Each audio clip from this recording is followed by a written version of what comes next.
Stenography Hindi के डिक्टेशनों के नियमित अभ्यास के लिए यह चैनल बनाया गया है। आपकी सफलता ही इस चैनल का उद्देश्य है। सबसे पहले अपने इस चैनल को सब्सक्राइब कर लें, साथ ही आगे के अपडेट्स के लिए बेल आइकन को प्रेस करना ना भूलें। डिक्टेशन का समय 5 मिनट। Ready, start. अध्यक्ष जी, मैं इस बिल का विरोधी नहीं हूं, बल्कि अपने कुछ संशोधनों के साथ समर्थन करना चाहता हूं। अभी मंत्री महोदय ने जो प्रतिवेदन सदन के सामने पेश किया है, उसमें बताया है कि राष्ट्रीयकरण के बाद कारखानों ने कितनी उन्नति की है।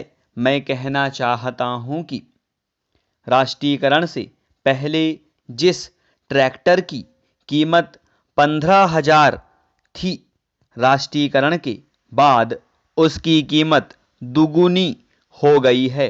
जब से यह काम सरकार ने अपने हाथ में लिया है और किसानों को ट्रैक्टर बांटने लगी है, तब से ट्रैक्टरों के दाम बढ़ गए हैं, किसानों को लूटा जा रहा है। यह सब राष्ट्रीयकरण का परिणाम हुआ है। यही कारण है कि सरकार को इसमें इतना मुनाफा मालूम पड़ रहा है। ये मनमानी कीमत किसानों से वसूल कर रहे हैं। उसके बाद ये प्रसन्नता प्रकट करते हैं कि राष्ट्रीयकरण के बाद इतना अधिक अच्छा इंतजाम हुआ है। जितने दाम बढ़े हैं, उस हिसाब से तो इन कारखानों को करोड़ों रुपये का लाभ होना चाहिए था। पैरा, अध्यक्ष महोदय, मैं राष्ट्रीयकरण का विरोधी नहीं हूं।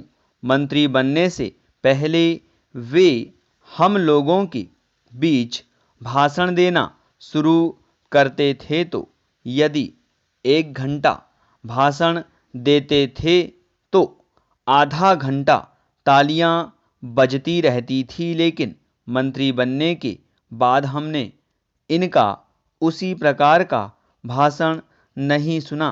आजकल तो जो सरकारी अधिकारी उनसे कहते हैं,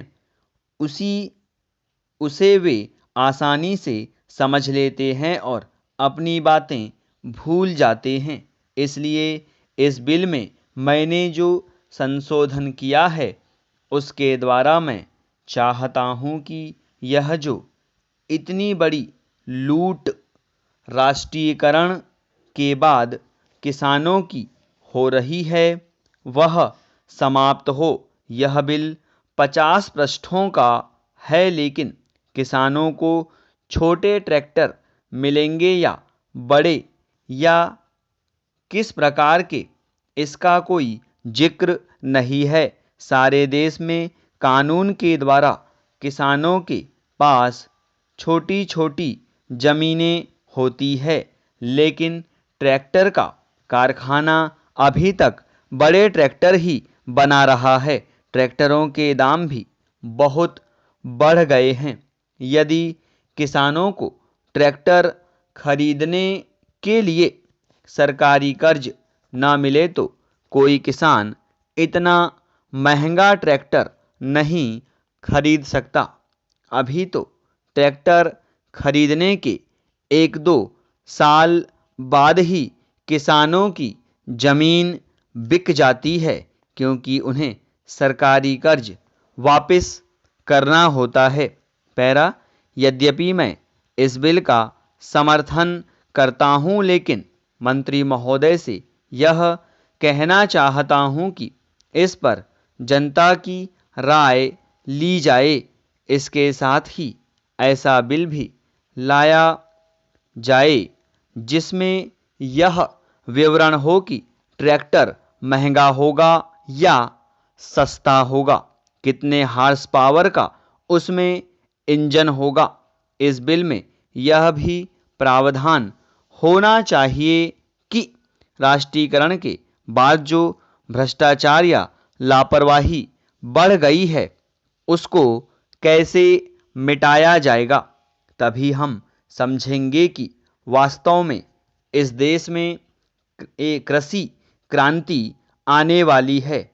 तभी इस विधेयक की कोई सार्थकता हो सकती है और किसानों को बढ़ती कीमतों से राहत मिल सकती है। स्टॉप। अब अपने लिखे गए डिक्टेशन को 5 मिनट या इससे कम समय में पढ़ने का अभ्यास करें।